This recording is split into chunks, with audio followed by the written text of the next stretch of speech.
suruh lihat dulu bang. Pak Cocok tak berhenti kalau nggak gitu. Kita ini duduk-duduk kayak gitu.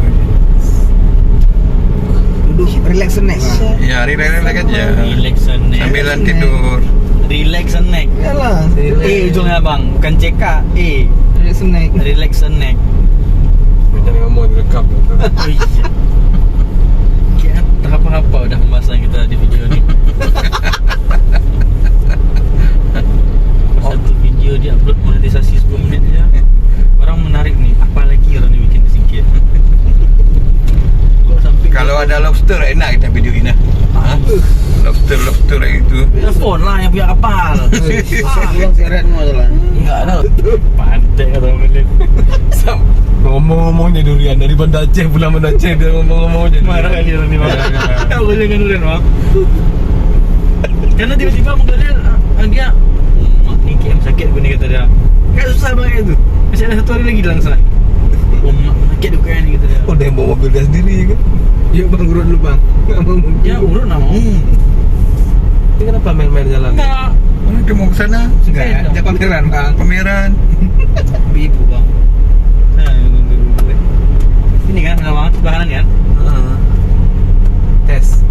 Tes lah relax snack.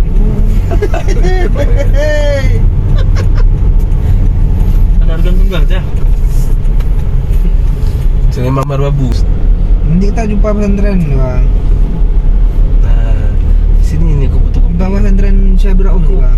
Aku pernah fotokopinya lambat kali. Di mana ya? Jadi Di sini. Lambat. Ngapain Itu sana tua. lambat? Kayak mana maksudnya lambat? Lambat kali Pak.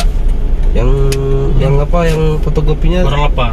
Orang sekali Jumat lagi lah. Orang baru buka bang. Ini nggak salah aku nih. Ada Ini dia kan. kok.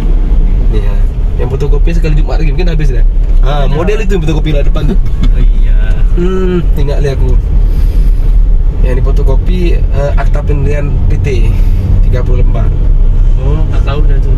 Siap mempusah tu bapak tu. Bola balik ya. Dah terbalik. Gede Salah. Facebook sini. Salah dah. Aku sebenarnya gede bang. Teng. Like, share, subscribe. Kota Singkil. Saat malam hari.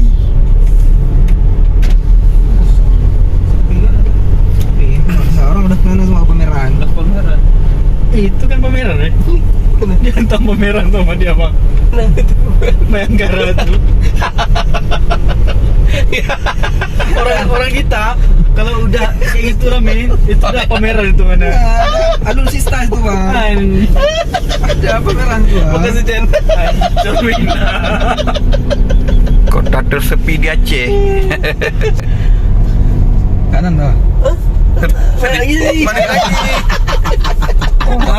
Yang bawa masih bingung juga. Dia arahkan yang benar. Ini dibilang sama orang bingung nih lagi. Bulan pun pula kan. Bulan purnama. Kita kemarin makan piting tuh Shojang staff yang masak mie tuh, ya kemarin? Iya. Tak ada. Tinggal makan aja Rena.